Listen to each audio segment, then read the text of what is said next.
RSS प्रमुख मोहन भागवत का बयान आया नागपुर में कि भारत की समरसता को पूरे देश दुनिया को सीखनी चाहिए। और इस मुद्दे पर बात करने के लिए कांग्रेस के सीनियर लीडर दीपक जी हमारे साथ मौजूद हैं।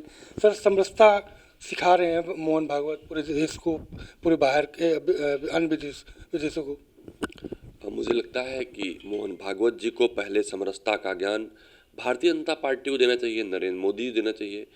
क्योंकि जब भारत की समरसता की बात कर रहे हैं तब दूसरी सरकारें होती थी, कांग्रेस पार्टी सरकार हुआ करती थी, जब पक्ष विपक्ष जाति धर्म का भेदभाव नहीं था, जब विपक्ष के नेता शिखर वार्ता के लिए जाया करते थे, जब विपक्ष के नेता और विपक्ष की पार्टी के कार्यकर्ताओं का भी सम्मान सरकार ठीक उसी प्रकार करती थी जैसे उनकी पार्टी के लोगों के और देश के लोगों के साथ किया करते थे। तो मुझे लगता है ये तो सरकार सामाजिक समरसता की नहीं है, ईडी सीबीआई नफरत वैमनस्यता की है। तो अगर भारतीय जनता पार्टी को इस ज्ञान को दिला दें तो मुझे लगता है देश उनका आभार प्रकट करेगा। एक बयान आया है संसद का कि स्वामी प्रसाद मौर्य का सर कलम करने के लिए 25 करोड़ उन्होंने मतलब रख रखे हैं।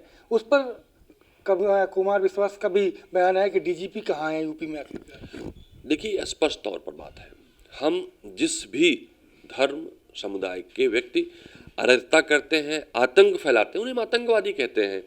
अगर कोई सर कलम करने की बात कर रहा है, सर के बदले इनाम की बात कर रहा है, तो कानून कहाँ है?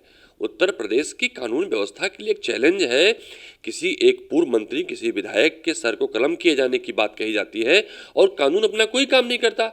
तो ये मुझे लगता है, ये कुमार विश्वास जी का जो ट्वीट आया है, जो उनका मैसेज है, वो अपने आप को उत्तर प्रदेश की कानून व्यवस्था को कटघरे में खड़ा करता है और सोचने को मजबूर करता है उत्तर प्रदेश के लोगों को कि इस तरह के लोग जो बयान देते हैं उन पे अभी तक मुकदमा और कार्रवाई क्यों नहीं होती है।